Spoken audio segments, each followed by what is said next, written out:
కొంచెం fan heated పెట్టు, కొద్దిగా దూరం పెట్టు, దూరము ప్లస్ కొంచెం దూరం పెట్టు. పరిశుద్ధ గ్రంథంలోనికి మనమందరము వెళ్దాము. హెబ్రీయులకు రాస్తున్న పత్రిక,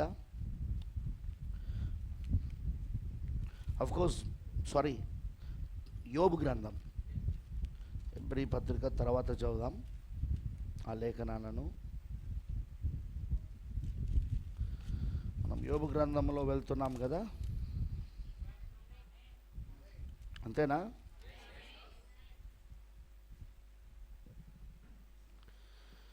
యోబు గ్రంథము 19వ అధ్యాయము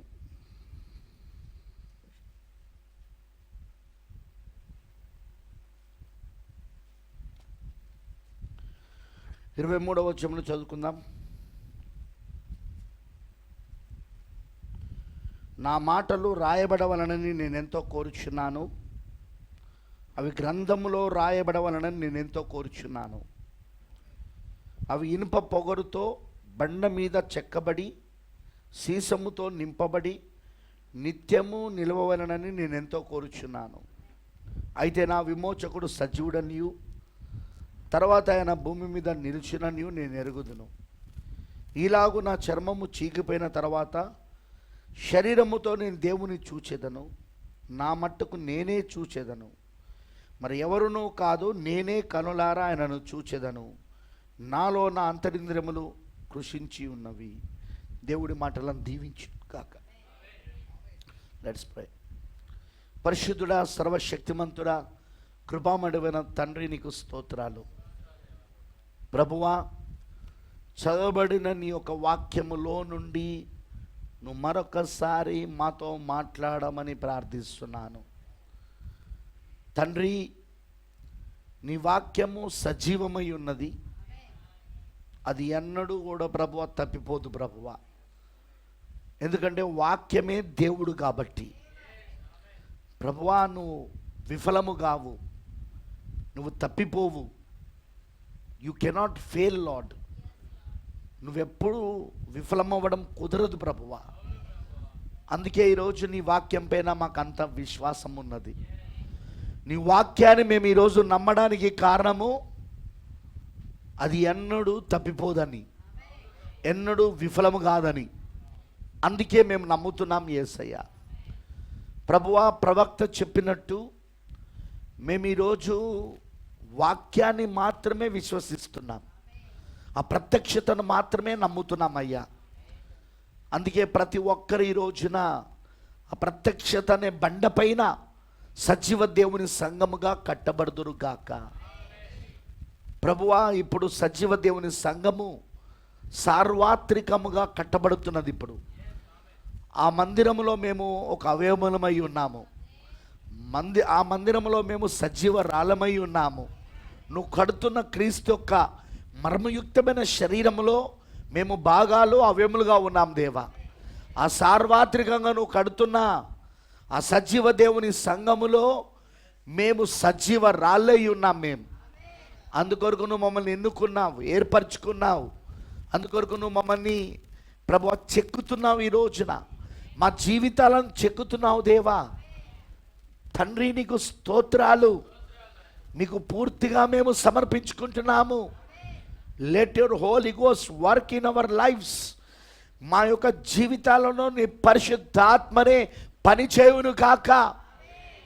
నీ వాక్యమును మా జీవితములో నీ పరిశుద్ధాత్మ చెక్కును కాక. అవును, నీ వాక్యమునే, నీ ప్రణాళికలనే, నీ విమోచన పథకమునే మా జీవితంలో పరిశుద్ధాత్మ నెరవేర్పు చేయును కాక. మేము అలా వాక్యమునకు అనుకూలంగా మారే భాగ్యము దయచేయి.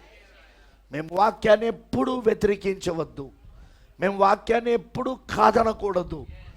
వాక్యము ఎంత కఠినంగా ఉన్నా, వాక్యం ఎంత బాధగా ఉన్నా, వాక్యం మమ్మల్ని ఎంత హింసిస్తున్నా, అవును, అవన్నీ మా మేలు కొరికే అయ్యా. ఆ వాక్యము ద్వారా వచ్చేది ఏదైనా కావచ్చు, అది శిక్ష కావచ్చు, అది గద్దింపు కావచ్చు, అది మా మేలు కొరికే యేసయ్యా. ఆ వాక్యములలో వచ్చే ఆదరణ, ప్రేమ, విశ్వాసము ఇవన్నీ కూడా ప్రభువా మా కోసమే యేసయ్యా. నీ పిల్లలమైన మాతో మరొక్కసారి ఈ ఉదయం మాట్లాడమని ప్రార్థిస్తున్నాను. ప్రభువా ఈ శరీరాన్ని మరుగు చేసుకో, ఈ మర్తమైన శరీరాన్ని మరుగు చేసుకో. లెట్ యువర్ హోలీ గోస్ట్, నీ పరిశుద్ధాత్మనే బలిష్ఠుడైన దూతగా ఇక రంగము పైన ఉండి మా అందరితో మాట్లాడను గాక. మేము నమ్ముతున్నాం ఇప్పుడు బలిష్ఠుడైన దూత పరిచర్య జరుగుతుందని. ఏకైక మనిషికి మన పరిచర్య జరుగుతున్నదని నమ్ముతున్నాం మేము.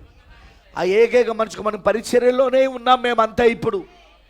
ఎందుకంటే ఆ ఏకైక మనిషికి మన పరిచర్య 1963లో ప్రారంభమైందయ్యా.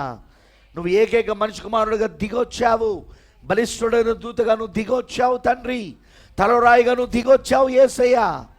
అది ఇప్పుడు ప్రభువా నీ వధువుని నడిపిస్తున్నది. మేము శిరస్సు నాయకత్వం కింద ఉన్నాము. మర్మయుక్తమైన క్రీస్తు శరీరము శిరస్సును వెంబడిస్తూ ఉన్నది. ఆ శిరస్సు, ఆ శరీరానికి శిరస్సు క్రీస్తే కాబట్టి, ఆ క్రీస్తే శిరస్సుగా ఆయన దిగొచ్చాడు కాబట్టి ఇప్పుడు ఆయనను మేము వెంబడిస్తున్నాం యేసయ్యా. ప్రభువా మేము ఆ యొక్క శిరస్సును మేము వెంబడిస్తున్నాం తండ్రి. మాకు ఆ కృపను ఇచ్చినందుకు వందనాలు తండ్రి. యేసయ్యా నీ నాయకత్వం మాకు ఉన్నది ప్రభువా. నీ నాయకత్వంలో మేము ఎదుగుతున్నాము, నీ నాయకత్వంలో మేము మలచబడుతున్నాము, నీ నాయకత్వంలో నీ రూపంలోనికి పోలికలోనికి మేము మారుతా ఉన్నాం. మేము అదే వాక్య రూపంలోకి అయి ఉన్నది. ఆ ప్రత్యక్షతతో నువ్వు మమ్మల్ని నింపుతున్నావు దేవా. మా అవసరతలని తీర్చినందుకు స్తోత్రం. మాకేది కావాలో అది నీ నామములో ఇస్తున్నందుకు వందనాలు. ప్రతిదీ నీకు సమర్పించుకుంటున్నాము. ఈ కూటాన్ని ఆటంకపరచాలని చూస్తున్న దురాత్మ శక్తులను, దయ్యపు శక్తులను, క్రీస్తు విరోధి ఆత్మలను ప్రభు అయిన యేసుక్రీస్తు నామములో నాశన దినం కొరకు పాతాళంలో బంధిస్తున్నాం.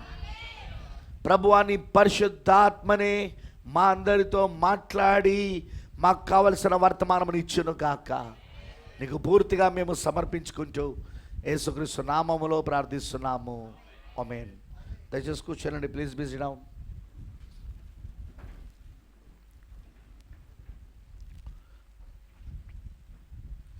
క్రీస్తునందు ప్రేమైన దేవుని పిల్లలందరికీ మరొకసారి నేను ప్రభువైన యేసుక్రీస్తు నామములో నాకు శుభములు మరి వందనాలు తెలియజేస్తున్నాను. ఆమేన్.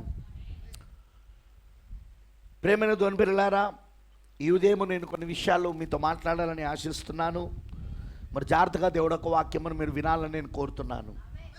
ఆమేన్. హల్లెలూయా. ముఖ్యంగా మనం ఏం చూస్తున్నామంటే ఇక్కడ యోబు గ్రంథములో 19వ అధ్యాయంలో అవి నిజంగా యోబు కోరుతున్నట్లుగా నా మాటలు రాయబడవలనని నేనెంతో కోరుచున్నాను. అవి గ్రంథములో రాయబడవలనని నేనెంతో కోరుచున్నాను. అవి ఇనుప పొగరుతో బండ మీద చెక్కబడి సీసముతో నింపబడి నిత్యము నిలవవలనని నేనెంతో కోరుచున్నాను. నా విమోచకుడు సజీవుడనియు తర్వాత ఆయన భూమి మీద నిలుచుననియు నేను ఎరుగుదును. ఇలాగూ నా చర్మము చీకిపోయిన తర్వాత శరీరముతో నేను దేవుని చూచెదను, నా మట్టుకు నేనే చూచెదను, మరి ఎవరునూ కాదు, నేనే కనులారా ఆయనను చూచెదను. యోబుకు ఎప్పుడైతే ఈ ప్రత్యక్షత వచ్చిందో అప్పుడు యోబు యొక్క శ్రమలు ముగించబడ్డాయి. Praise the lord. హల్లెలూయా. అప్పుడు యోబు యొక్క శ్రమలు ముగించబడ్డాయి. గుర్తుపెట్టుకోనండి, ఈరోజు దేవుడు తన యొక్క పరిశుద్ధాత్మ ద్వారా తన వాక్యమును, రాయబడిన ఈ వాక్యమును గూర్చిన ప్రత్యక్షతను తన వధువుకి ఇస్తా ఉన్నాడు ఆయన. మనందరికీ బాగా తెలుసు, సజీవ దేవుని సంఘాన్ని క్రీస్తు ఎక్కడ కడతానన్నాడంటే బండపైన కడతానన్నాడు ఆయన. మత్తయి సువార్త 16వ అధ్యాయంలో 13వ వచనమును మనం చదువుకుంటూ వస్తే అక్కడ ఆయన చెప్పిన మాట ఏంటిదంటే, ఈ బండ మీద నా సంఘమును కట్టుదును, పాదాలలో ఒక ద్వారములు సైతము దాని నిందు నిలవ నేరవు అన్నాడు ఆయన. దానిని జయించలేవని చెప్పాడు ఆయన. మరి బండ అనగా ప్రత్యక్షత అని మనకు స్పష్టంగా అర్థమవుతున్నది. అది పేతురుకు పరిశుద్ధాత్మ ద్వారా క్రీస్తును గూర్చిన ప్రత్యక్షత వచ్చింది. అవునా కాదా? ఇప్పుడు యోబుకి ఇక్కడ క్రీస్తును గూర్చిన ప్రత్యక్షత యోబుకు వస్తూ ఉన్నది. ఒకరోజు ఏమంటున్నాడు ఆయన, అయితే నా విమోచకుడు సజీవుడనియు తర్వాత ఆయన భూమి మీద నిలిచిననియు నేను ఎరుగుదును అంటున్నాడు. ఆమేన్, హల్లెలూయా. అయితే మీరు గమనించాల్సిన విషయం ఏంటంటే, యోబుకు ఎప్పుడైతే ఆ ప్రత్యక్షత వచ్చిందో, విమోచకుని గురించిన ప్రత్యక్షత, నా విమోచకుడు అంటున్నాడు అక్కడ మాట, మీరు గమనిస్తున్నారా?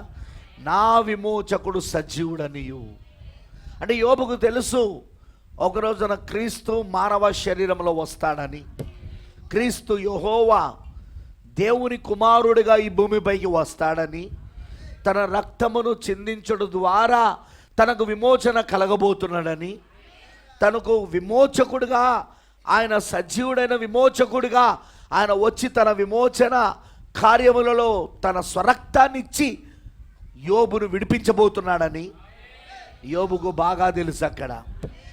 ఆమేన్, హల్లెలూయా.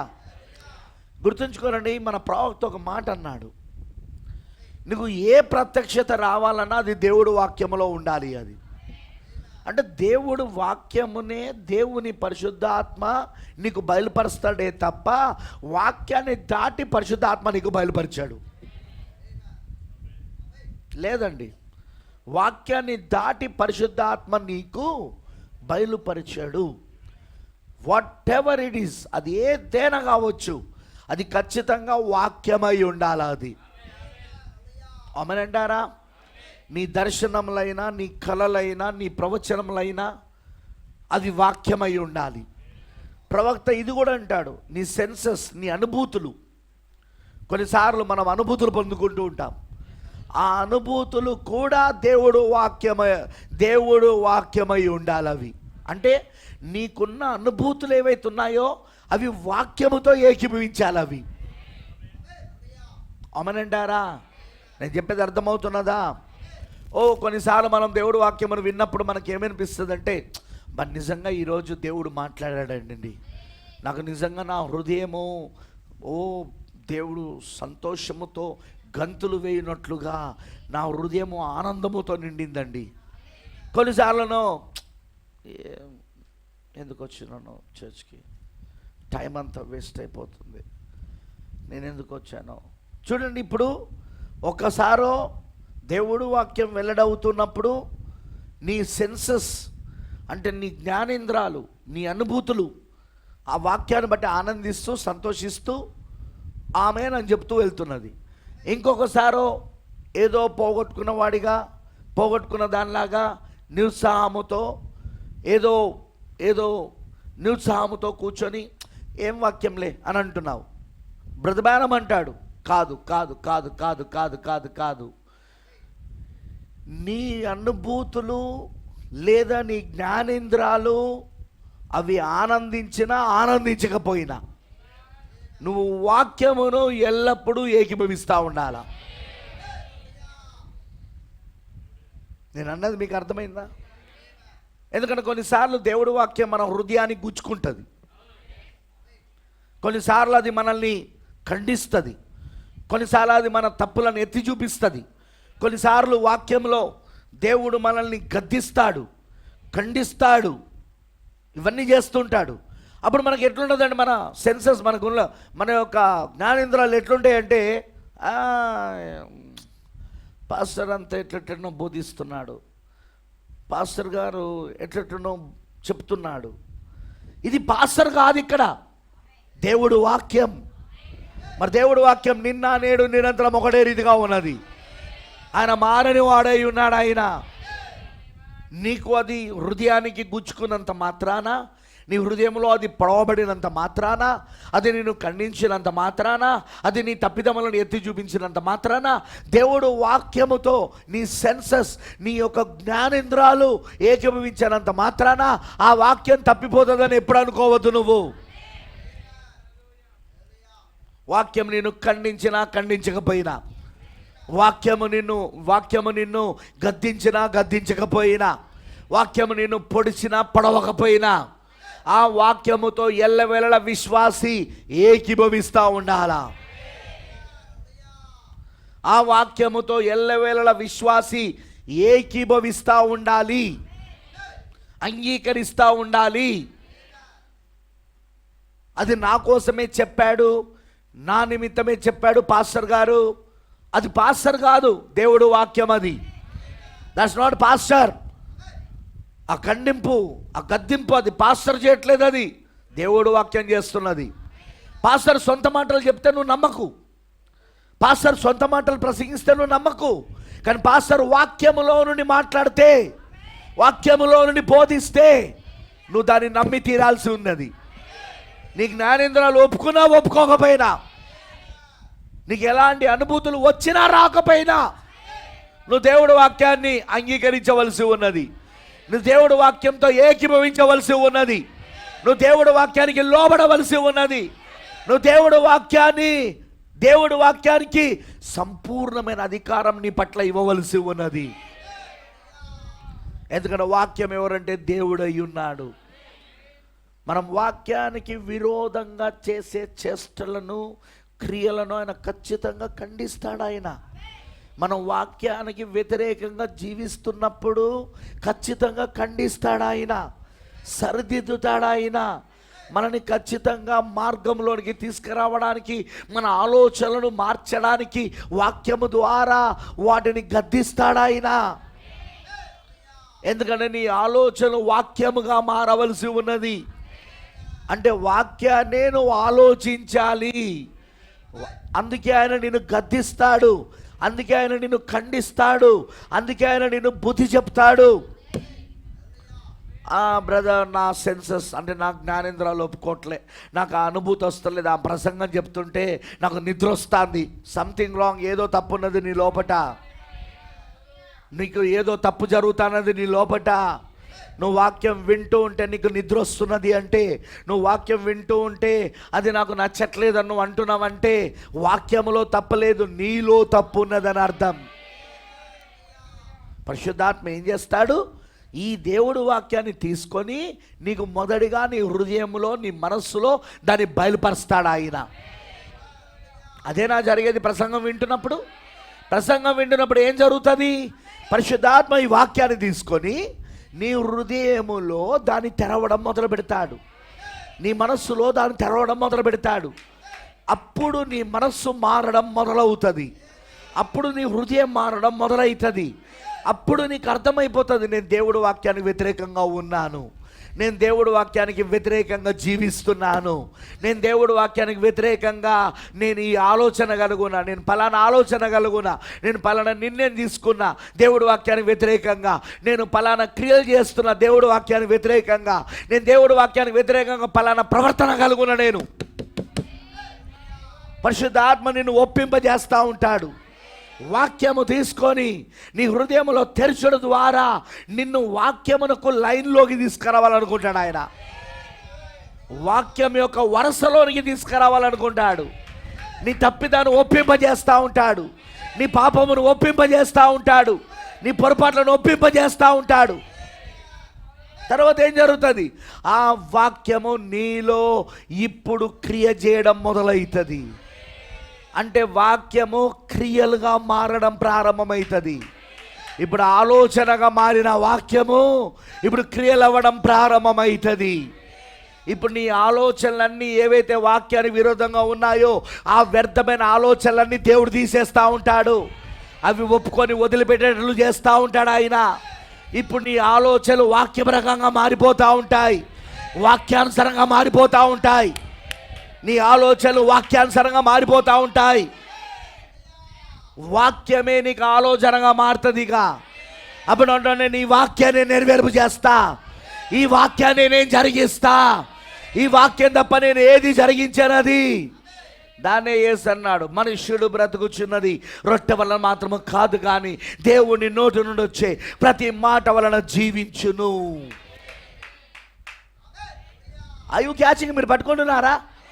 నేను చెప్పేది అర్థమవుతున్నదా? బ్రదర్, సిస్టర్, మన ఈ జ్ఞానేంద్రాలు, మన ఈ అనుభూతులు, మనకు వచ్చే అనుభూతులు వాక్యముతో ఏకీభవించినా ఏకీభవించకపోయినా వాక్యమే కరెక్ట్. మన అనుభూతులు కరెక్ట్ కాదు, మన అనుభూతులు కరెక్ట్ కాదు, మన జ్ఞానేంద్రాలు కరెక్ట్ కాదు, వాక్యమే కరెక్ట్. ఏమోనండి, ఆ వాక్యం వింటా ఉంటే నాకు ఏ ప్రేరేపణ వస్తలేదు, ఆ వాక్యం వింటా ఉంటే నాకు ఎలాంటి మార్పు వస్తలేదు, ఆ వాక్యం వింటా ఉంటే నాకు ఎలాంటి ఏమనిపిస్తలేదు. నాకు ప్రాబ్లం వాక్యంలో లేదు, ప్రాబ్లం నీ అనుభూతులలో ఉన్నది. సమస్య వాక్యములో లేదు, సమస్య నీ అనుభూతులలో ఉన్నది. వింటున్నారా? సమస్య నీ జ్ఞానేంద్రియాలలో ఉన్నది, తప్పు నీలో ఉన్నది. ఆ వాక్యం విన్న తర్వాత కూడా ఆ వాక్యం నీలో శిరధారి కావట్లేదంటే, ఆ వాక్యం ప్రకారముగా నీ ఆలోచనలు మారతలేవంటే, ఆ వాక్యమే నీ ఆలోచనలుగా మారాలి. నీ సొంత ఆలోచనలు తీసివేయబడాలి, నీ సొంత తలంపులు తీసివేయబడాలి. వాక్యానికి విరోధంగా ఉన్న సమస్త ఆలోచనలు తీసివేయబడి ఆ వాక్యమే నీకు ఆలోచనగా మారి అది నీలో క్రియ చేయడం మొదలు కావాలి. నీ కోరికలు, నీ ఆశలు, అది వాక్యమై ఉండాలి. అది ఎస్, నీ కోరికలు, నీ ఆశలు, అది వాక్యానుసరమై ఉండాలి. నీ లక్ష్యాలు, నీ గురి, అది వాక్యానుసరమై ఉండాలి. నేను చెప్పేది అర్థమవుతున్నదా? నీ లక్ష్యాలు, నీ గురి, అది వాక్యానుసరమై ఉండాలి. అదే పరిశుద్ధాత్మ చేసేది. పరిశుద్ధాత్మ ఏం చేస్తాడు? ఈ దేవుడు వాక్యాన్ని తీసుకొని నీ హృదయములో కుమరిస్తాడు, నీ మనస్సులో కుమరిస్తాడు, నీ మనస్సులో దాన్ని తెరుస్తాడు ఆయన, నీ హృదయంలో దాన్ని తెరుస్తాడు ఆయన. అప్పుడు ఈ వాక్యానికి విరోధంగా ఉన్న నీ ఆలోచనలన్నీ తప్పని చూపిస్తూ ఉంటాడు ఆయన. నీ నిర్ణయాలు తప్పు, నీ ఆలోచనలు తప్పు, నీ ప్రవర్తన తప్పు, నీ క్రియలు తప్పు, నువ్వు చేసుకుంటున్న ప్లానింగ్స్, ప్రణాళికలు తప్పు, అంతా దేవుడు వాక్యానికి వ్యతిరేకంగా ఉన్నది, అది దేవుడు వాక్యానికి వ్యతిరేకంగా ఉన్నది అని నీకు పరిశుద్ధాత్మ దాన్ని చూపిస్తూ ఉంటాడు ఆయన. అప్పుడు నెక్స్ట్ ఏం జరుగుతుంది? అప్పుడు నువ్వు ఒప్పుకోవడం మొదలు పెడతావు. ప్రభు, అవును ప్రభు, నేను తప్పు చేశాను, అవును ప్రభు, నేను తప్పుగా ఆలోచించిన, అవును ప్రభు, నేను తప్పుగా నిర్ణయం తీసుకున్నా, లార్డ్ ఫర్గివ్ మీ, నన్ను క్షమించు, నాకు ఇప్పుడు నీ వాక్యమే కావాలా ప్రభువా, నీ వాక్యమే నా కోరికలు కావాలి, నీ వాక్యమే నా ఆశలు కావాలి, నీ వాక్యమే నా నిర్ణయాలు కావాలి, నీ వాక్యమే ప్రభువా నా లక్ష్యాలు కావాలి, నీ వాక్యమే నా ప్రవర్తన కావాలి, నీ వాక్యమే నా క్రియలు కావాలి.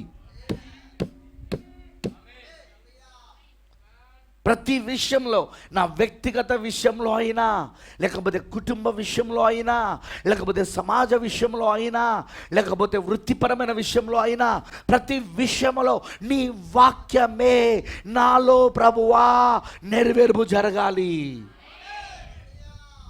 అప్పుడు సాధారణుడు అంటాడు, నీ అనుభూతులు దానికి వ్యతిరేకంగా ఉన్నాయిగా,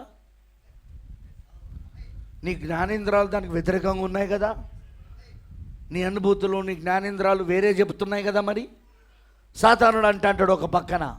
అప్పుడు నువ్వేమనాలి?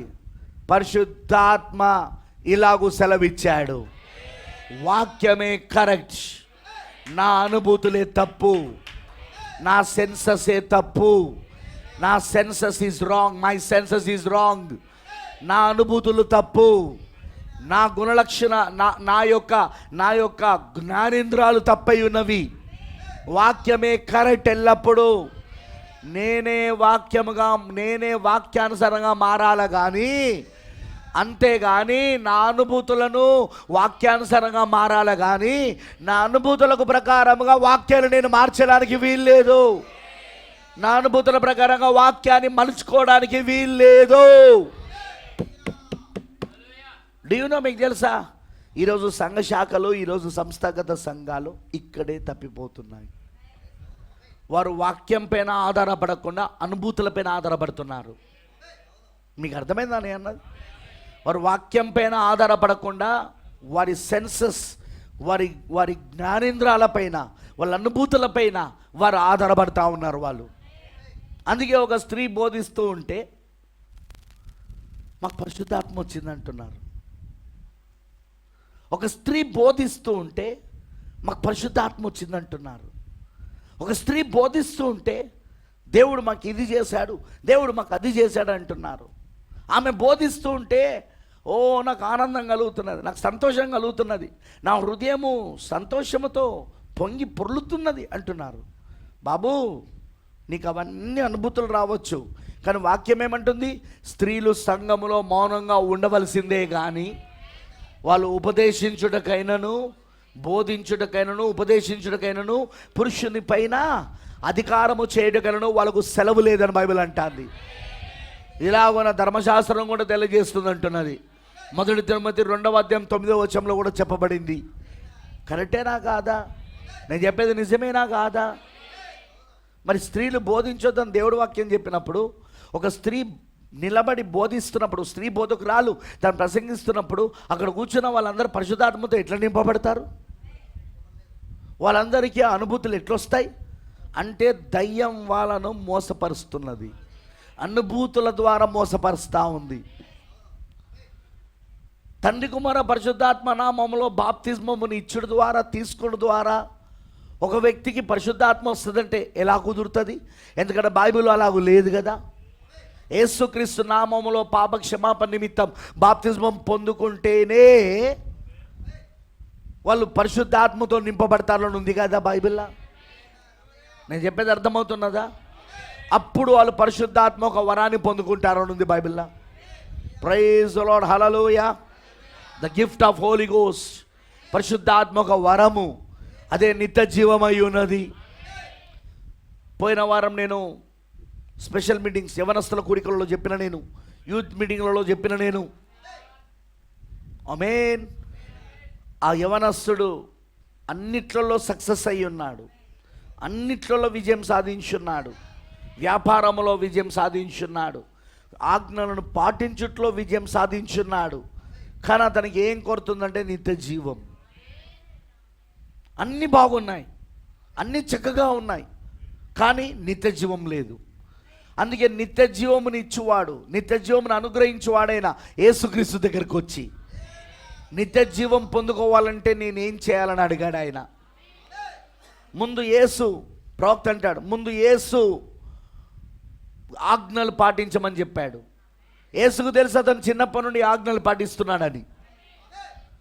అయినా అతను తన మత సంబంధంగా వెళ్తున్న దానిని ఏమంటాడో చూద్దామని యేసు ఆ విధంగా మాట్లాడాడట. అప్పుడు అతను అన్నాడు, చిన్ననాటి నుండి నేను వాటిని పాటిస్తున్నాను, అయినా నాకు నిత్య జీవం లేదని నాకు తెలుసు. ఏది? ఆజ్ఞలను చిన్ననాటి నుండి నేను పాటిస్తున్నాను, అయినను నాకు నిత్య జీవం లేదని తెలుసు. అందుకే నీ దగ్గరకు వచ్చాను ప్రభు అంటే, అప్పుడు యేసు అతన్ని ప్రేమించి నీకున్న ఆస్తినంతా అమ్మి బీదలకిచ్చి నన్ను వెంబడించుము అన్నాడు ఆయన. మీరు గమనించండి, నిత్య జీవాన్ని వెంబడించమన్నాడు. యేసుక్రీస్తు ఎవరు? నిత్య జీవమై ఉన్నాడు. Jesus Christ is eternal life. యేసుక్రీస్తే మార్గము, సత్యము, జీవము. ఏ జీవం? నిత్య జీవం. యేసుక్రీస్తే మార్గము, సత్యము, నిత్య జీవమై ఉన్నాడు. ఇప్పుడు నిత్య జీవాన్ని వెంబడించమన్నాడు ఆయన, నాయకత్వాన్ని వెంబడించమన్నాడు ఆయన. నిత్య జీవమే నాయకత్వముగా ఏకైక మనిషి కుమారుడుగా వచ్చాడు అక్కడ. మొదటి రాకడలో నిత్య జీవమే ఏకైక మనిషి కుమారుడిగా ఆయనే నాయకుడిగా వచ్చాడు ఆయన. ఇప్పుడు యవనస్తుడు ఎవరిని వెంబడించాలి? నిత్య జీవమై ఉన్న ఆ యేసుక్రీస్తుని, ఆ ఏకైక మనిషి కుమారుణ్ణి వెంబడించాలి ఇప్పుడు ఆయన. ఈరోజు క్రీస్తు ఒక శరీరమైన సంఘము ఎవరిని వెంబడించాలి?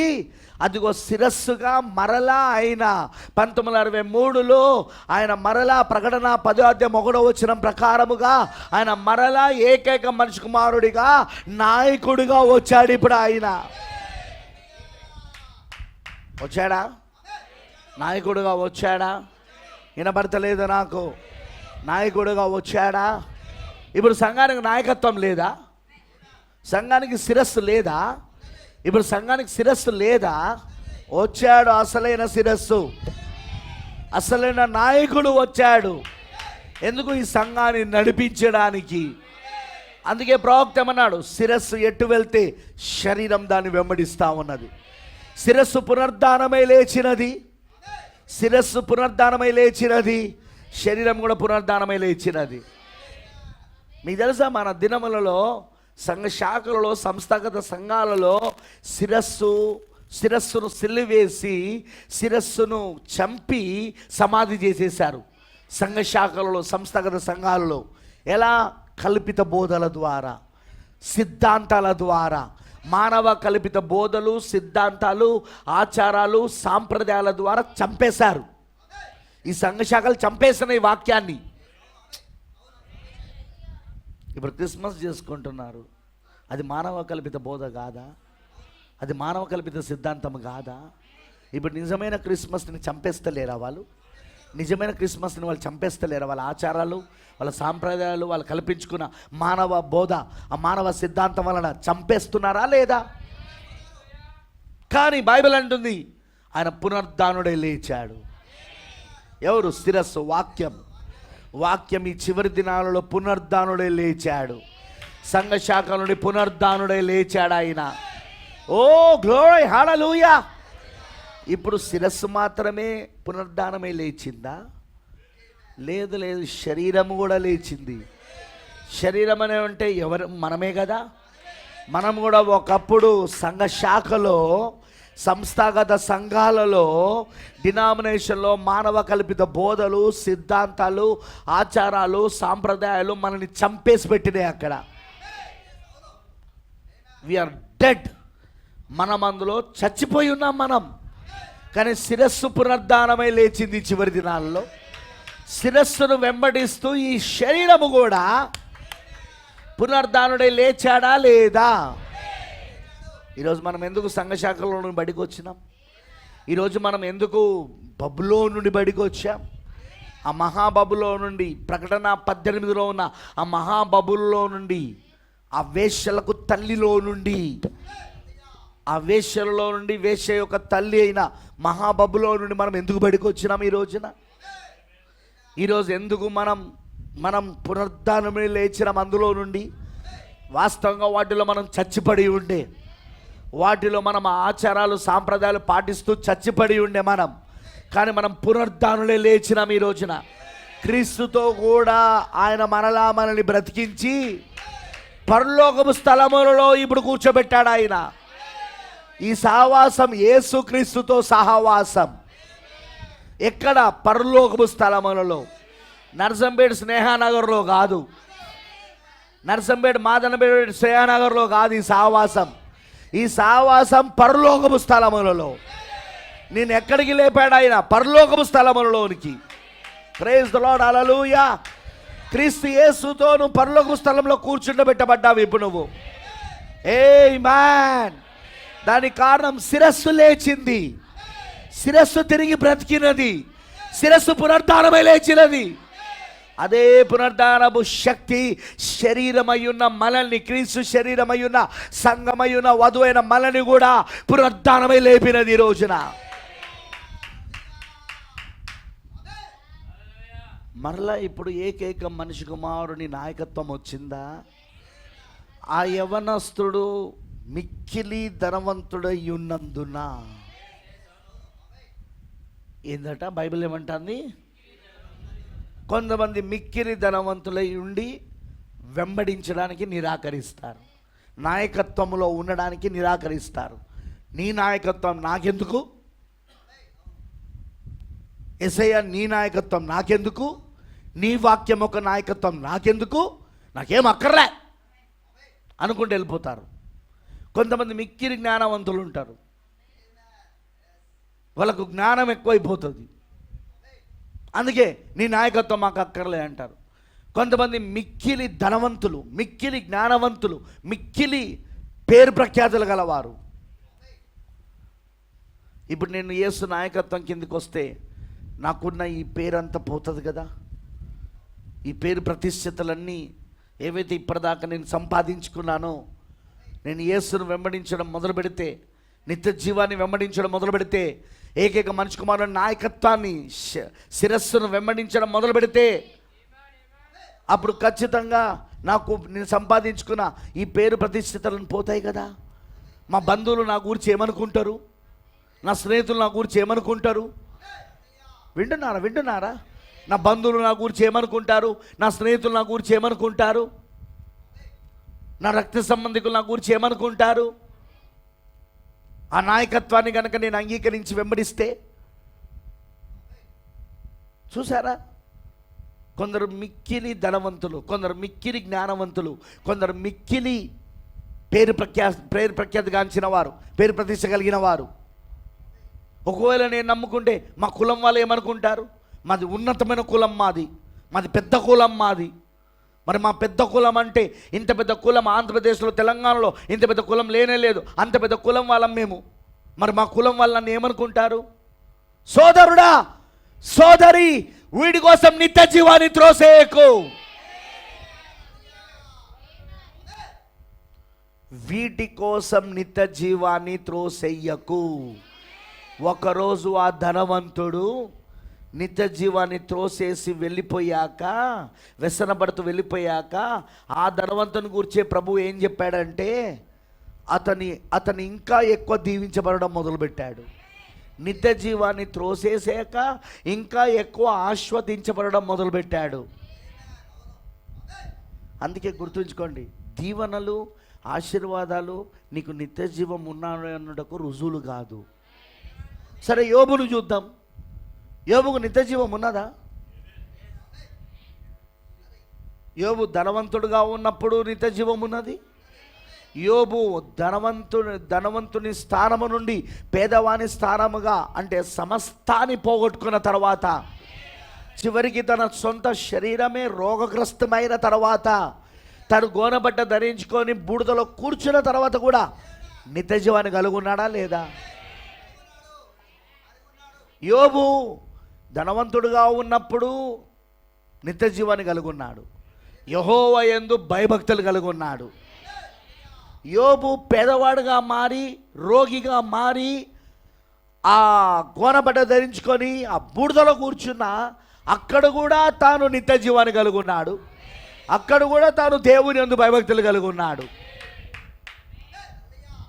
బ్రదమానం అంటాడు, ఒక రెవల్యూషన్, ఒక ప్రత్యక్షత, దేవుడు వాక్యం పట్ల నీకు ఒక ప్రత్యక్షత వస్తే నీ స్థితి ఏది అనే దాన్ని బట్టి అది మారదు. ఫ్యాన్స్ ఆఫ్ జై, నీ స్థితి అది ఏమిటి అనే దాన్ని బట్టి అది మారదు. అర్థమైన వాళ్ళందరూ రామని చెప్పండి. ఈ లైట్స్ అయ్యి బ్రదర్, ఈ లైట్స్ అయ్యి, అది కూడా ఇంకోటి కూడా, ఫ్యాన్స్ మాత్రం ఆఫ్ చేయి. ప్రేమైన దేవుని పిల్లలారా, జాగ్రత్తగా వినండి. స్థితిని బట్టి ప్రత్యక్షతలు మారవు. స్థితిని బట్టి విశ్వాసం మారదు. ప్రత్యక్షత అంటే విశ్వాసం. స్థితిని బట్టి ప్రత్యక్షత మారదు. ఏ ప్రత్యక్షతను దేవుడు ఇచ్చినా అది స్థితిని బట్టి మారదు. అది ఆమేనంటారా? కాకపోతే కొన్నిసార్లు కొన్ని ప్రత్యక్షతలను దేవుడు ఇవ్వడానికి నిన్ను ఆ స్థితికి తీసుకుపోవాల్సి వస్తుంది. అర్థమైన వాళ్ళందరూ ఆమె చెప్పండి. కొన్నిసార్లు వింటున్నారా? కొన్నిసార్లు నీకు కొన్ని ప్రత్యక్షతలు ఇవ్వడానికి దేవుడు నిన్ను ఆ స్థితికి, నిన్ను ఆ అనుభూతికి తీసుకెళ్తాడు ఆయన. అందుకే నువ్వు అంటావు, ఏంటి శ్రమలు నాకు, ఏంటి కష్టాలు నాకు, నాకే ఎందుకు వస్తున్నాయి శ్రమలు, నాకే ఎందుకు వస్తున్నాయి కష్టాలు, నాకే ఎందుకు వస్తున్నాయి బాధలు, నాకే ఎందుకు వస్తున్నాయి నిందలు, నాకే ఎందుకు వస్తున్నాయి అవమానాలు, నాకే ఎందుకు వస్తున్నాయి ఆర్థిక ఇబ్బందులు, నాకే ఎందుకు వస్తున్నాయి అనారోగ్యాలు. అవన్నీ రావడానికి కారణం కొన్నిసార్లు దేవుడు నీకు ప్రత్యక్షతనివ్వడానికి, బయలుపాటుని ఇవ్వడానికి దేవుడు బహుశా ఆ స్థితిని తీసుకొచ్చి ఉండొచ్చు. అంతేకాదు, శ్రమల ద్వారా నువ్వు విధేయత నేర్చుకోవడానికి. యేసుక్రీస్తు శ్రమల ద్వారా విధేయత నేర్చుకున్నాడని బైబిల్ చెప్తలేదా? చదవండి మీరు. యేసుక్రీస్తు శ్రమల ద్వారా విధేయత నేర్చుకున్నాడు. ఏంటి? వాక్యానికి లోబడడం నేర్చుకున్నాడు, వాక్యానికి సమర్పించుకోవడం నేర్చుకున్నాడు. ఇప్పుడు కూడా దేవుడు వాక్యానికి నిన్ను సమర్పించుకునేటట్లుగా చేయడానికి కొన్నిసార్లు ఆయన నీ జీవితంలో సాతాను శోధనలను, శ్రమలను అనుమతిస్తాడు ఆయన. ఎందుకంటే శోధించేది దేవుడు కాదు, శోధించేది అపవాది. కానీ అనుమతి దేవుడు ఇవ్వాలి. ఆ శోధనలను, ఆ శ్రమలను, ఆ నిందలను, అవమానములను, ఆర్థిక ఇబ్బందులను, అనారోగ్యాలను ఇవన్నీ దేవుడు అనుమతిస్తున్నాడంటే ప్రియులారా, ఒకటి గుర్తుపెట్టుకోనండి, ఆయన వాక్యానికి నువ్వు ఇంకెక్కువ లోబడాలని. మాకే ఎందుకు వస్తానే పాస్టర్ గారు? ప్రతి దేవుని కుమారుడు దేవుని యొద్దకు వచ్చే ముందు అతను శోధించబడి పరీక్షించబడవలసి ఉన్నది. అదేనా బైబిల్ చెప్తున్నది? అదేనా ప్రవక్త చెప్తున్నది? నీకు రావడానికి కారణం దేవుని కుమారుడు అని రుజువు చేయబడడం. నువ్వు దేవుని కుమార్తెని రుజువు చేయబడాలి. నువ్వు ఎలా రుజువు చేయబడగలవు? నువ్వు శోధనల ద్వారా, శ్రమల ద్వారా, పరీక్షల ద్వారా, అనారోగ్యాల ద్వారా. దేవుడికి అనారోగ్యానికి గురి చేస్తాడు. ఆయన అనారోగ్యాన్ని అనుమతిస్తాడు నీ జీవితంలో. దాని ద్వారా నువ్వు దేవుని కుమారుడు అని, నువ్వు దేవుని కుమార్తెని రుజువు చేయడానికి. ఆమేనంటారా? ఆ ఒత్తిళ్లను ఆయన అనుమతిస్తాడు. ఆయన ఆ సమస్యలను ఆయన అనుమతిస్తాడు. ఆయన ఆ శోధనలను అనుమతిస్తాడు. ఆయన ఆ ఆర్థిక ఇబ్బందులను అనుమతిస్తాడు. ఉద్యోగం పోతుంది, వ్యాపారం నష్టమవుతుంది, పొలాలు పండవు, ఏదో జరుగుతుంది. ఏంటో కాదు, ఇప్పుడు దేవుడు నిన్ను తన కుమారుడిగా రుజువు చేయగోరుతున్నాడు. నువ్వు ఇంకా వాక్యానికి విధేయుడు కావాలని, ఇంకా నువ్వు వాక్యానికి విధేయురాలు కావాలని, అవన్నీ దేవుడు నీ జీవితంలో అనుమతిస్తూ ఉన్నాడు ఆయన. ఆమేన్, హల్లెలూయా. అంతేకాదు, నువ్వు దేవుని కుమారుడు, దేవుని కుమార్తెవని రుజువు చేయగోరుతున్నాడు ఆయన. అంతేకాదు, నీకు ప్రత్యక్షతలు ఇవ్వగోరుతున్నాడు ఆయన.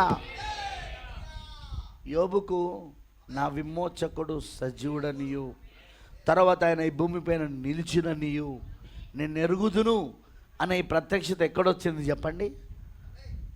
తాను రాజభవనం లాంటి ఇంట్లో నివసిస్తున్నప్పుడు కాదు, తను చక్కగా ఆరోగ్యంగా రాజభవనములలో ఉన్నప్పుడు దేవుడి ప్రత్యక్షతనివ్వలేదు. ఎక్కడిచ్చాడు?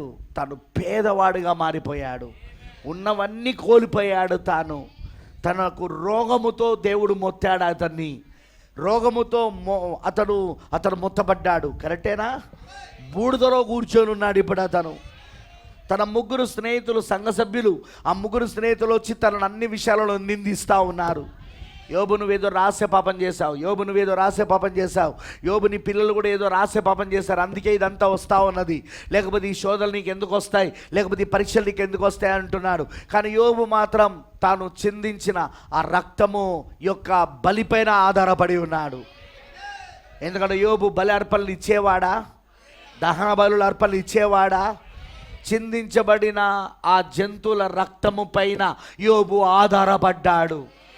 యోబుకు తెలుసు, ఒకవేళ పాపము చేసినా ఆ పాపమున కొరకు అదిగో నేను బలులు అర్పించున్నా అక్కడ.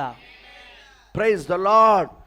తన కుమారులు విందు దినాలలో ఏదైనా పాపము చేసినట్లయితే, విందు దినాలు పూర్తయిన తర్వాత తన కుమార్తెలను పిలిపించి వాళ్ళందరి నిమిత్తం, తన కుటుంబం నిమిత్తం, తన నిమిత్తం అదిగో యోబు ఏం చేసేవాడు? దహన బలి అర్పించేవాడు, రక్తమును చిందించేవాడు. అమనంటారా? యోబుగా ప్రత్యక్షత ఉంది ఆ విషయంలో. అందుకే తన ముగ్గురు స్నేహితులు, సంఘ సభ్యులు వచ్చి తనను ఎంత నిందించినా తన రక్తముతోనే, తన రక్తం పైననే ఆధారపడతా ఉన్నాడు. Praise the Lord. కానీ చివరికి చరిత్రలో నిలిచిపోయే ఒక ప్రత్యక్షత ఆయనకు వచ్చింది. చరిత్రలోనే నిలిచిపోయే ప్రత్యక్షత. అందుకే ఆయన అంటాడు, నా మాటలు రాయబడవలనని నేనెంతో కోరుచున్నాను, అవి గ్రంథములో రాయబడవలనని నేనెంతో కోరుచున్నాను. ఎంతంత ప్రత్యేకమైన మాటలు, ఏంత గొప్ప మాటలు, ఏంట గొప్ప ప్రత్యక్షత. అవి ఇనుప పొగరుతో వింటున్నారా? ఇనుప పొగరు అంటే ఏంటో తెలుసా? Iron pen. అది ఇనుముతో తయారు చేసిన పెన్ అన్నమాట. అది దేని పైన రాస్తారో తెలుసా? చర్మం కాగితాల పైన కాదు, బండపైన రాయడానికి ఇనుప పొగరు కావాలా, ఐరన్ పెన్ కావాలా, ఏది బండపైన రాయాలంటే. అందుకే అంటున్నాడు, అవి ఇనుప పొగరుతో బండ మీద చెక్కబడి సీసముతో నింపబడి నిత్యము నిలవలనని నేను ఎంతో కోరుచున్నాను. ఏంటా మాటలు యోబు, ఏంటా ప్రత్యక్షత? అయితే నా విమోచకుడు సజీవుడనియు, తర్వాత ఆయన భూమి మీద నిలుచుననియు నేనెరుగుదును. ఇలాగు నా చర్మము చీకిపోయిన తరువాత శరీరముతో నేను దేవుని చూచెదను. ఆ విమోచకుడు ఎవరు? దేవుడై ఉన్నాడు. దేవుడే విమోచకుడుగా వస్తా ఉన్నాడు. దేవుడే విమోచన చేయడానికి, విమోచించబడే వారి కోసం దేవుడే విమోచకుడిగా వస్తా ఉన్నాడు.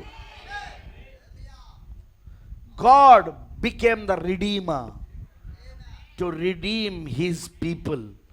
తన ప్రజలను విమోచించడానికి దేవుడే విమోచకుడయ్యాడు. నేను చెప్పేది అర్థమవుతున్నదా? దేవుడే విమోచకుడయ్యాడు.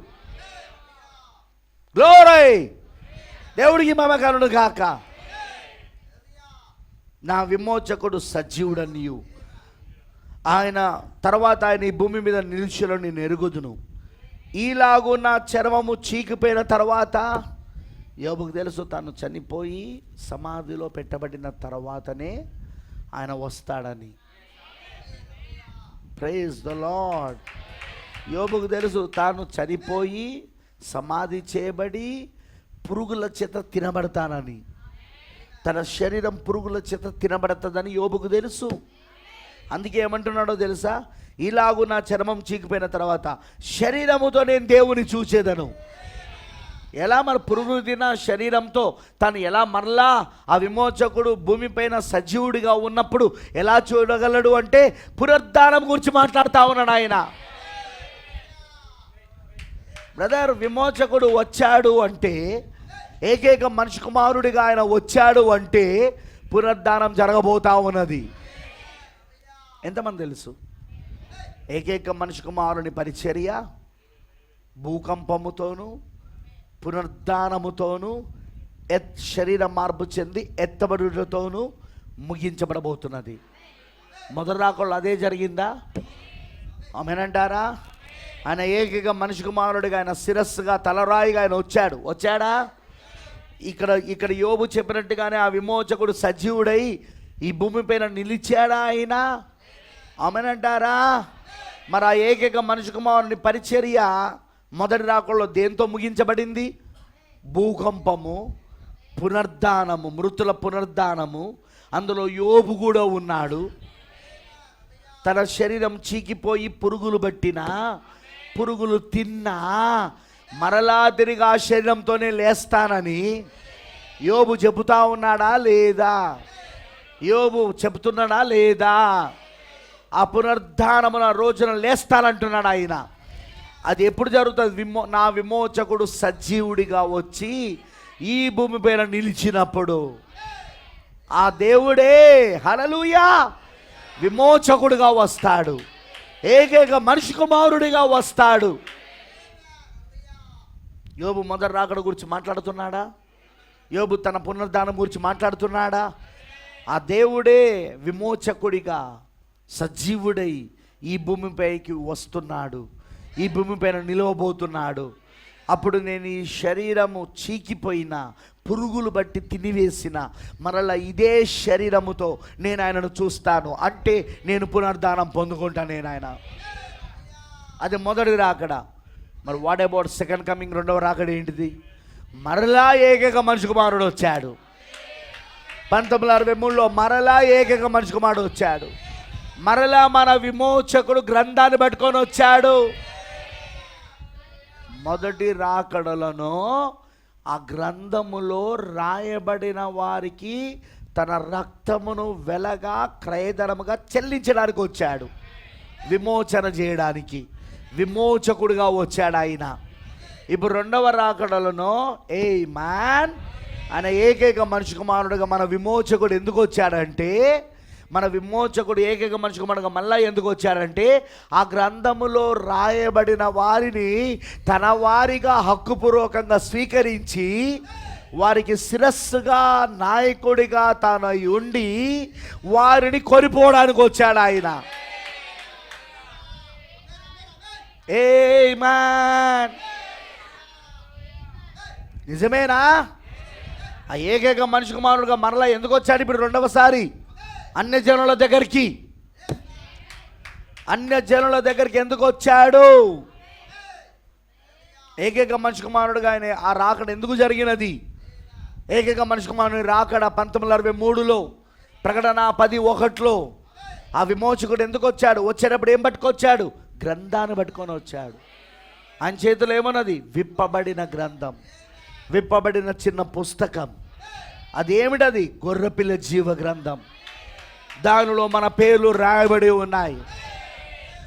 ఇప్పుడు ఆ రాన్లో ఎవరి పేర్లు రాయబడ్డాయో వాళ్లకు ఆ పేర్లను బయలుపరుస్తున్నాడు.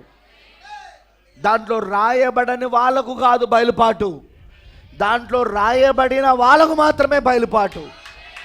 దాంట్లో ఎవరి పేరు రాయబడ్డదో వాళ్ళకే ఆయన బయలుపాటు ఇస్తా ఉన్నాడు. నేను చెప్పేది అర్థమవుతా ఉన్నదా?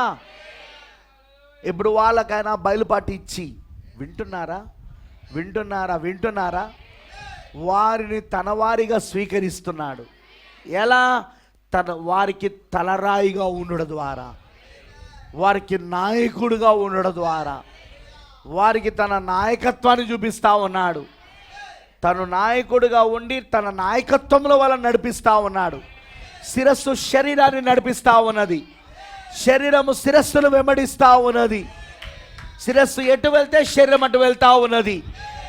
శరీరం ఎవరు? సంఘమై ఉన్నది. శరీరం ఎవరు? నువ్వు నేనై ఉన్నాము. శిరస్సు ఎవరు? 1963లో వచ్చిన తలరాయి ఏకైక మనిషి కుమారుడి యొక్క రాకడైన క్రీస్తు అయి ఉన్నాడు.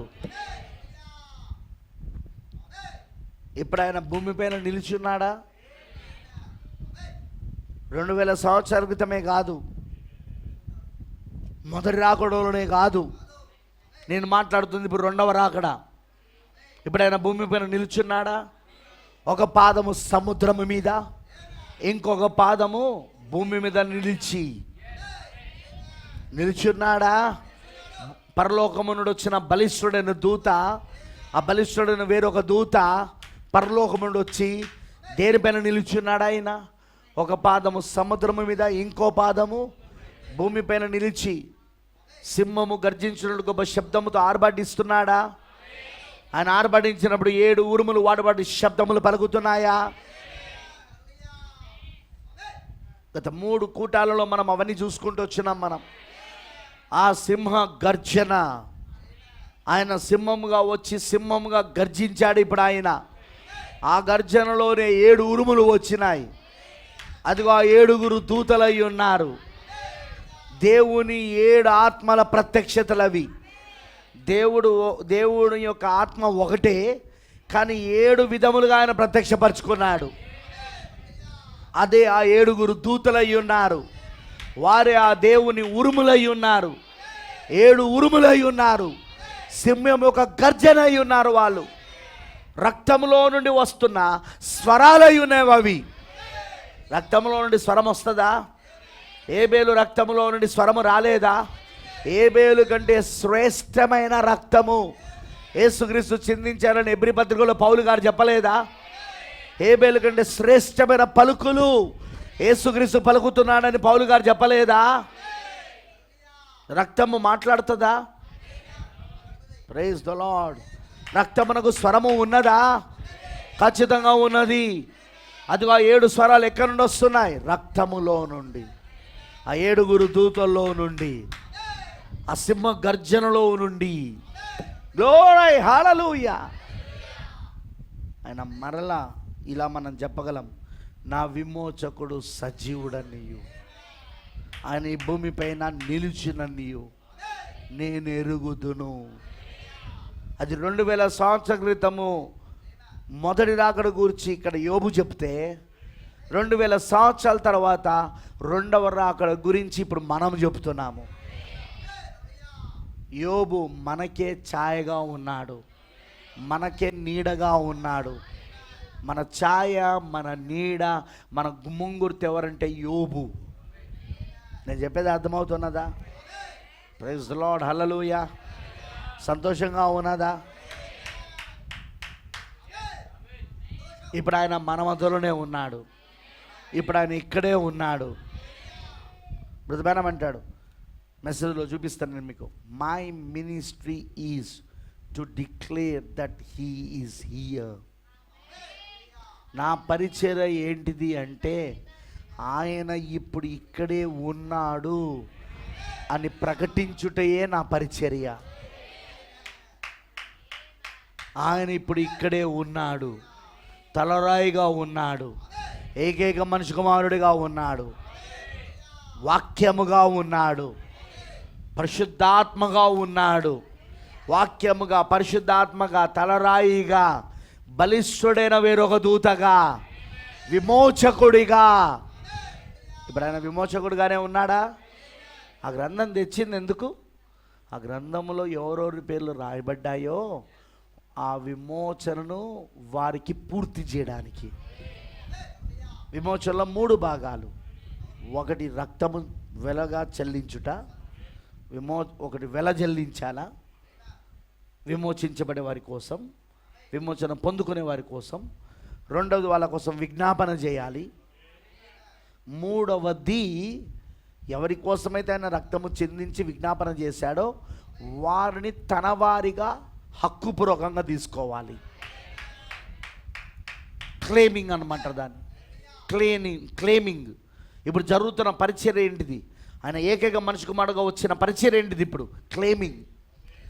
ఆ గ్రంథంలో ఎవరెవరి పేర్లు ఉన్నాయో వాళ్ళను తన వారిగా ఆయన హక్కుపూర్వకంగా స్వీకరిస్తున్నాడు, వారికి బయలుపరుస్తున్నాడు. ఈ గ్రంథములో నీ పేరే ఉన్నది, నీ కొరకే నేను రక్తమును కార్చాను, నీ కొరకే నేను విజ్ఞాపన చేశాను. ఇప్పుడు సమయం ఇక నేను నీకు శిరస్సుగా రావడము, నేను నీకు తలరాయిగా రావడము, తలరాయిగా శిరస్సుగా నేను నీ పైన అతకబడమని ఇది సమయమై ఉన్నది అని. గ్లోరీ హల్లెలూయా. ఆయన ఇప్పుడు చేస్తున్న పరిచర్య అది. బ్రదర్ అన్నాడు, ఎడమానే వర్తమానం చదవండి. 7 సంఘాలకు 7 ముద్రలకు మధ్యలో ఎడమానే వర్తమానం, 7 ముద్రలో 2వ వర్తమానం. What Jesus is doing. యేసు ఏం చేస్తున్నాడు ఇప్పుడు? అది ప్రకటన గ్రంథం 5వ అధ్యాయంలో ఆయన ఎందుకు తన సింహాసనాన్ని విడిచిపెట్టి బయటికి వచ్చాడు, ఎందుకు ఆ గ్రంథాన్ని తీసుకున్నాడు? ఆ గొర్రెపిల్ల, వధించబడినట్లున్న గొర్రెపిల్ల, రక్తము కార్చుచున్న గొర్రెపిల్ల, అక్కడ వాక్యం రక్తం కార్చుచు ఉన్న గొర్రెపిల్లగా ఉన్నాడు. రక్తం కార్చుచున్న వాక్యం, వధించబడినట్లున్న వాక్యం. ఎందుకు వచ్చాడు ఆయన? తన యొక్క ఇంటర్సెసరీ బాక్స్ అంటే తన యొక్క మధ్యవర్తత్వ స్థానంలో నుండి ఆయన ఎందుకు బయటకు వచ్చాడు? ఎందుకంటే ఇప్పుడు తన వారు ఎవరో వారిని స్వీకరించడానికి. ఇప్పుడు మరలా నా విమోచకుడు సజీవుడయి ఈ భూమి మీద ఆయన నిలుచున్నాడని నేను ఎరుగుదును. ప్రకటన 5వ అధ్యాయం ప్రకారముగా ఆయన ఇప్పుడు మరలా ఈ భూమి పైన నిలుచున్నాడు. ఆయన ప్రకటన 10వ అధ్యాయం ప్రకారముగా ఆయన ఇప్పుడు మరలా ఈ భూమి పైన నిలుచున్నాడు ఆయన. మరి ఇప్పుడు నేను కూడా ఆయనను చూస్తానా ఇదే శరీరముతో? ఎస్.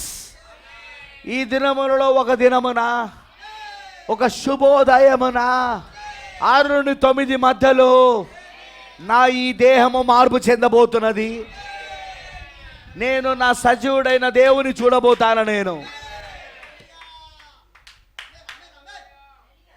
చూస్తామా మనం? Praise the Lord. ఆ ఉదయమైన యోబు చూశాడా? ఆ ఈస్టర్ ఉదయమైన యోబు చూశాడా? ఆ తెల్లవారుజామున యోబు చూశాడా? ఆదివారం ఉదయమైన యోబు చూశాడా?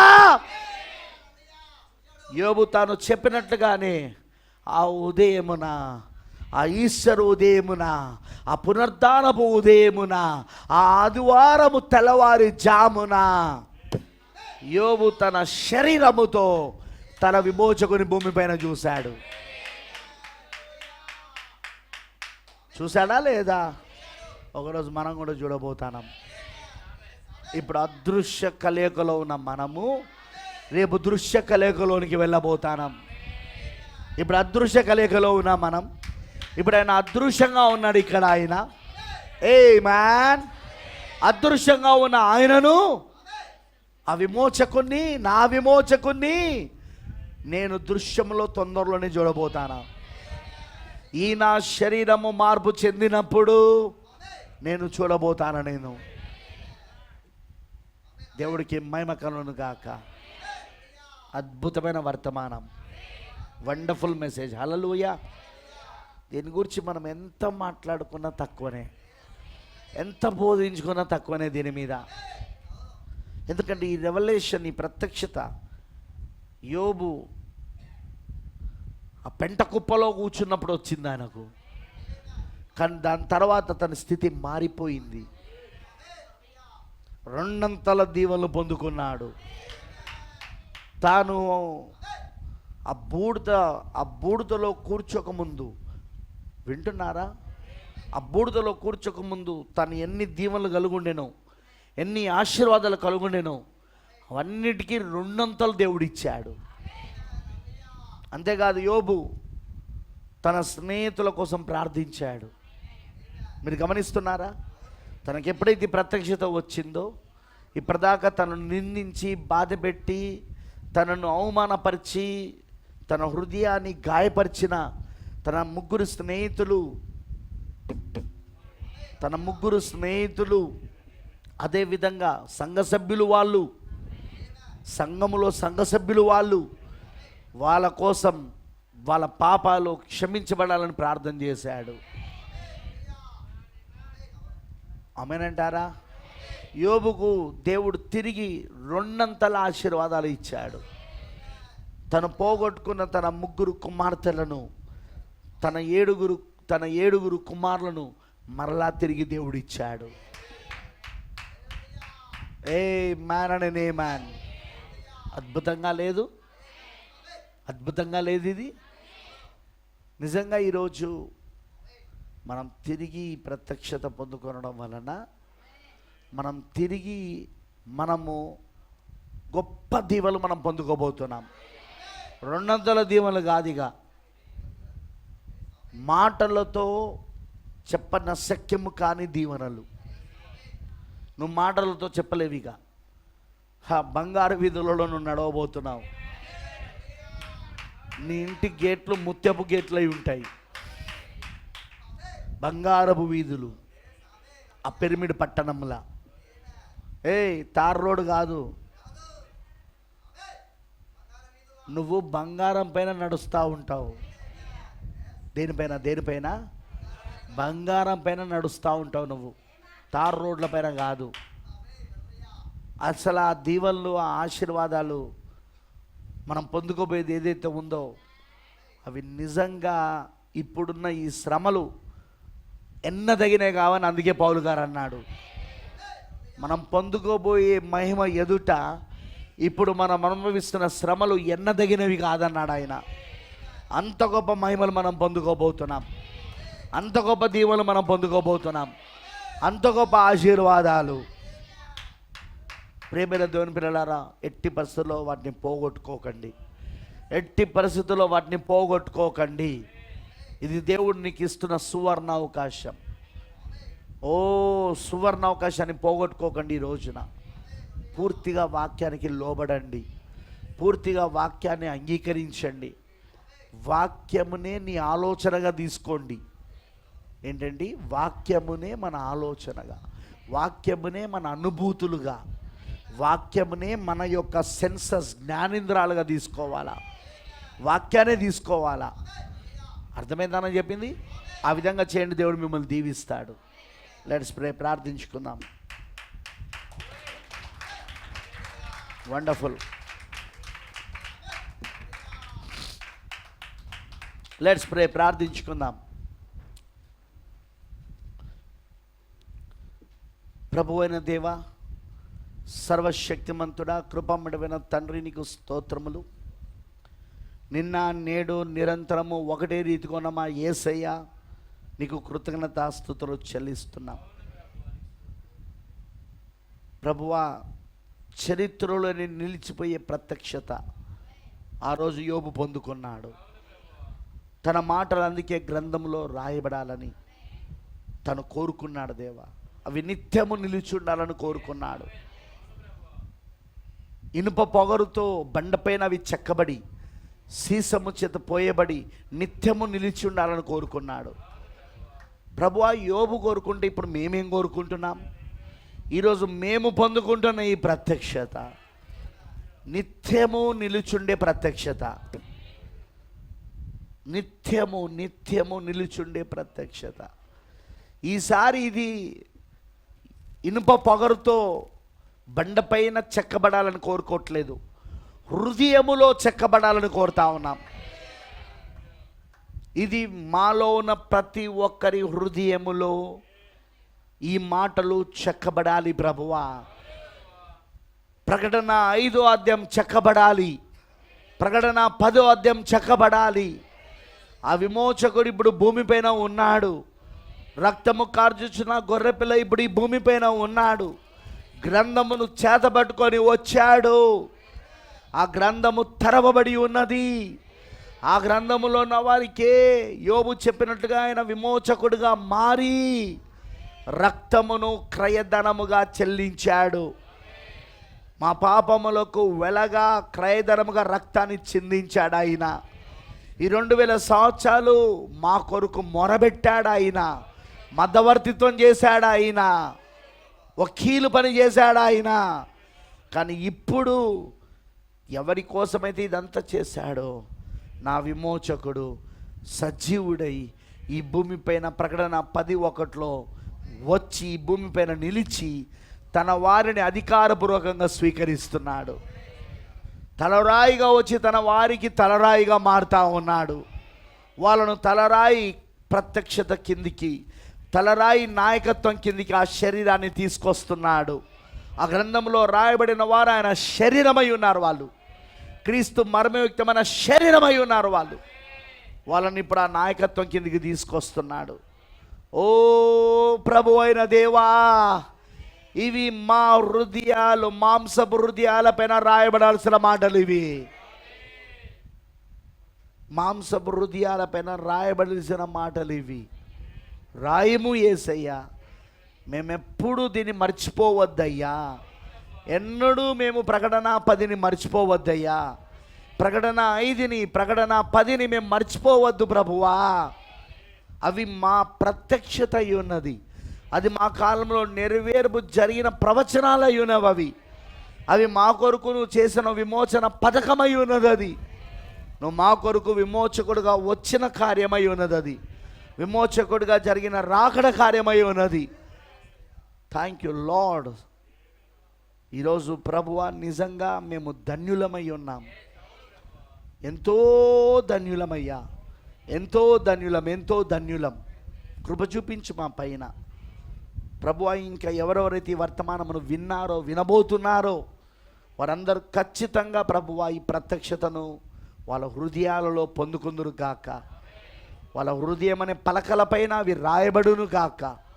ఆ మాంసపు హృదయాలపైన ఈ వాక్యం, ఈ ప్రత్యక్షత రాయబడును గాక. ఈ 2వ రాకడను గూర్చిన ప్రత్యక్షత, ఈ తలరాయి రాకడను గూర్చిన ప్రత్యక్షత, ఈ ఏకైక మనిషి కుమారుని రాకడను గూర్చిన ప్రత్యక్షత, ఈ విమోచకుని యొక్క రాకడను గూర్చిన ప్రత్యక్షత ఈరోజు మా హృదయాలలో అవి లిఖించబడి ఉండాలి. కృప చూపించు మా పైన. అంతేకాదు మా అనుభూతులు, మా అనుభవాలు, మా ప్రత్యక్షతలు, మా బయలుపాటులు, మా కళలు, మా దర్శనాలు, మా జ్ఞానేంద్రియాలు అన్నీ వాక్యముగా ఉండాలయ్యా. ప్రతిదీ వాక్యముగా ఉండాలి. అలా ఉండే కృపను మా అందరికీ దయచేయమని నీకు పూర్తిగా మేము సమర్పించుకుంటూ యేసుక్రీస్తు నామములో ప్రార్థిస్తున్నాము. Amen. God bless you all. దేవుడి మీద దీవించును గాక.